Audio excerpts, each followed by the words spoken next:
இந்த வீடியோ எந்த loan app, bank அல்லது ஃபினான்ஷியல் சர்வீஸையும் ப்ரமோஷன் செய்யவில்லை. இது கல்வி மற்றும் பொது தகவல் நோக்கத்திற்காக மட்டும். நீங்க வீடு லோன்ல வாங்க போறீங்களா? அப்ப இந்த வீடியோ உங்களுக்காக தான். சில முக்கியமான தகவல்கள் RBI கொடுத்துருக்காங்க. அந்த தகவலை தான் இந்த வீடியோவில் நம்ம பார்க்க போறோம்.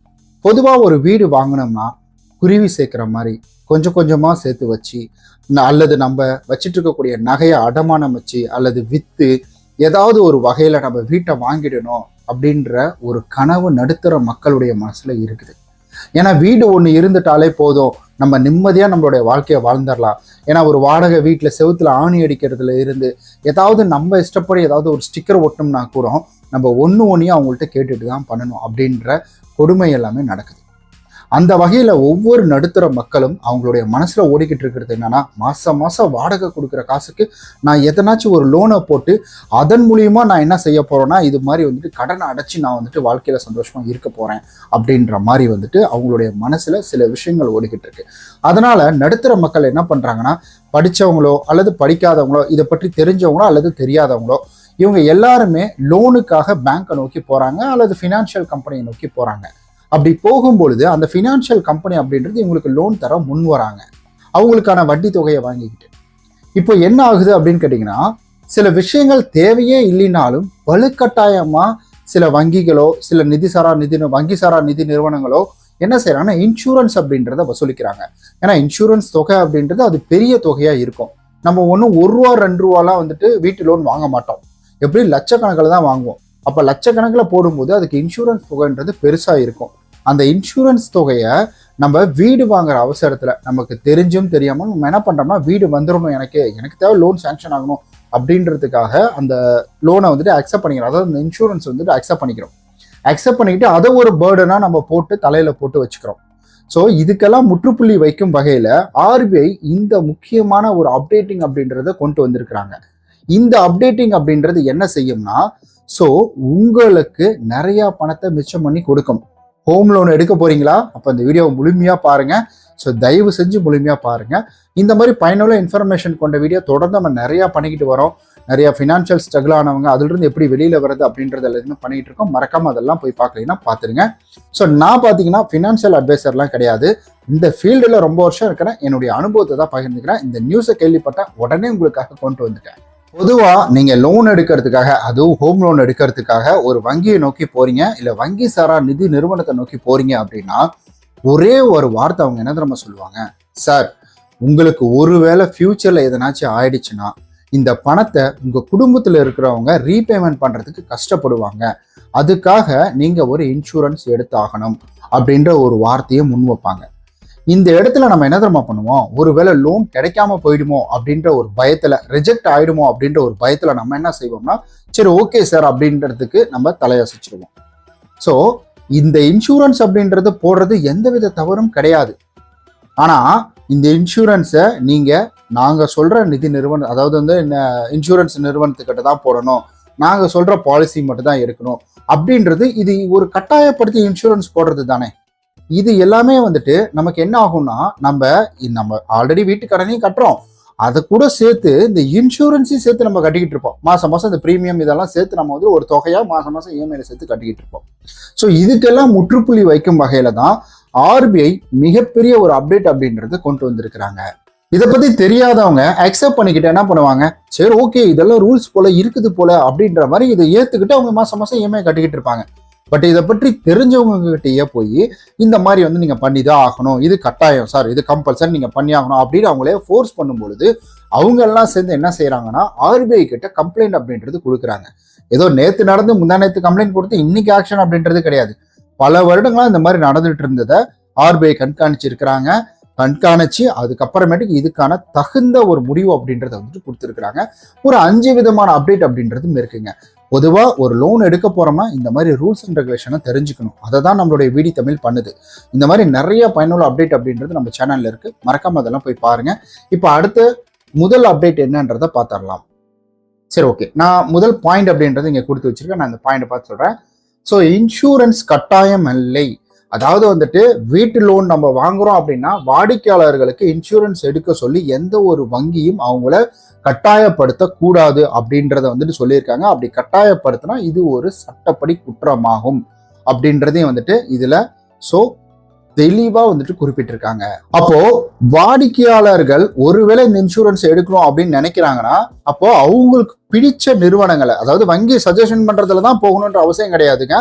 உங்களுக்கு பிடிச்ச நிறுவனம், உங்களுக்கு எந்த நிறுவனம் பிடிக்குமோ, ஸோ ஃப்ரீடம் ஆஃப் சாய்ஸ் அப்படின்னு வந்து சொல்றாங்க, அந்த நிறுவனத்தை நீங்களே வந்துட்டு சூஸ் பண்ணிக்கலாம். ஸோ அதில் மட்டும் இல்லாம, ஸோ இதுல பாத்தீங்கன்னா வந்துட்டு இதுல முக்கியமானது என்ன இந்த அப்டேட் அப்படின்றது தான் போர்ட்டபிள் இன்சூரன்ஸ் அப்படின்றதுங்க.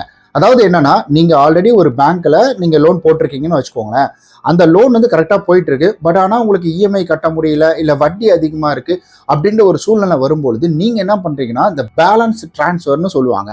ஸோ இந்த பேலன்ஸ் டிரான்ஸ்ஃபர் அப்படின்றது வேற ஒரு வங்கிக்கு மாத்துறீங்க அப்படின்னா, அப்படி மாத்தும் பொழுது இந்த இன்சூரன்ஸ் இருக்கு பாத்தீங்களா, ஆல்ரெடி போட்ட இன்சூரன்ஸ், இந்த இன்சூரன்ஸ் அப்படியே வந்துட்டு கண்டினியூ ஆகும் அப்படின்னு சொல்றாங்க. ஸோ நீங்க வந்துட்டு இதை மட்டும் நீங்க வந்து அப்படியே இங்க இருந்து அங்க போய் வந்துட்டு புதுசா நீங்க போடணும் அப்படின்ற மாதிரி அந்த ஒரு பேங்க்ல வந்து சொல்லுவாங்க பாத்தீங்களா, அப்படிலாம் சொல்லக்கூடாதுன்னு வந்து சொல்லியிருக்கிறாங்க. இது நல்ல அப்டேட் தானே. 4வது அப்டேட் என்னன்னா, அதாவது வந்துட்டு இந்த லோன் இன்சூரன்ஸ் எல்லாம் ஏன் வந்துட்டு மக்கள் கிட்ட வலுக்கட்டாயமா கொடுக்குறாங்க? அவங்களுக்கு ஏதாவது ஒரு ப்ரெஷர் பாயிண்ட் இருக்கணும் இல்லைங்களா, இல்ல அவங்களுக்கு ஏதாவது ஒரு ஆதாயம் இருக்கணும் இல்லைங்களா. ஒன்னு இன்சென்டிவ், இன்னொன்று டார்கெட் வந்து கம்ப்ளீட் பண்றது.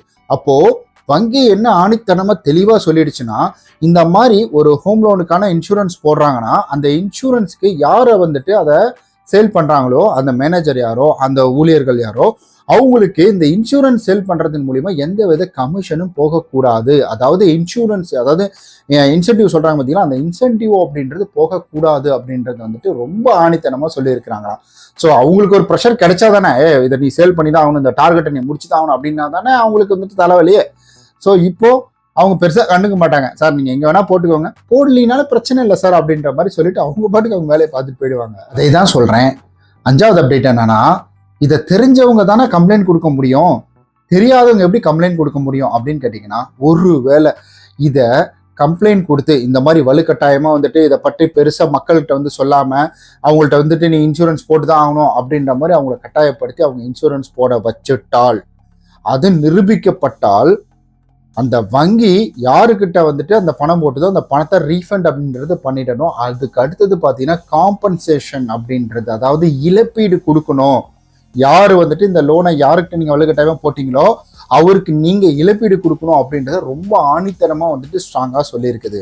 ஒரு எடுத்துக்காட்டுக்கு உங்கள்ட்ட ஒரு வங்கி அதிகாரி சொல்றாரு, சார் உங்களுக்கு லோன் அப்ரூவ் ஆயிடுச்சு சார், லோன் எல்லாமே அப்ரூவ் ஆயிடுச்சு, பட் ஆனால் நீங்கள் ஒரு 2 லட்ச ரூபாய்க்கு இன்சூரன்ஸ் எடுத்தால் தான் சார் வந்துட்டு உங்களுக்கு இந்த ஒரு லோன் வந்து இன்னும் ஃபைனல் அப்ரூவ் அப்படின்றதுக்குள்ளே வரும் அப்படின்ற மாதிரி ஒரு வார்த்தையை சொல்கிறாங்கன்னு வச்சுக்கோங்களேன்.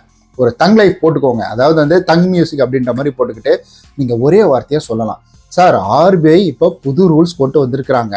ஸோ ஆர்பிஐ ரூல்ஸ் படி நீங்கள் என்ன ஒரு லோன் எடுக்க, அதாவது வந்து இன்சூரன்ஸ் எடுக்க நீங்கள் கட்டாயப்படுத்துறீங்கன்னா, நான் ஆம்புட்ஸ்மேன்ல கம்ப்ளைண்ட் கொடுத்தேன்னா ஸோ உங்கள் மேலே ஆக்ஷன்ஸ் அப்படின்றத வந்துட்டு எடுப்பாங்க தெரியுமா சார் அப்படின்ற மாதிரி கேட்டிங்கன்னா, அந்த இடத்துல கண்டிப்பாக வந்துட்டு அவர் இதை அக்செப்ட் பண்ணி தான் ஆகணும்.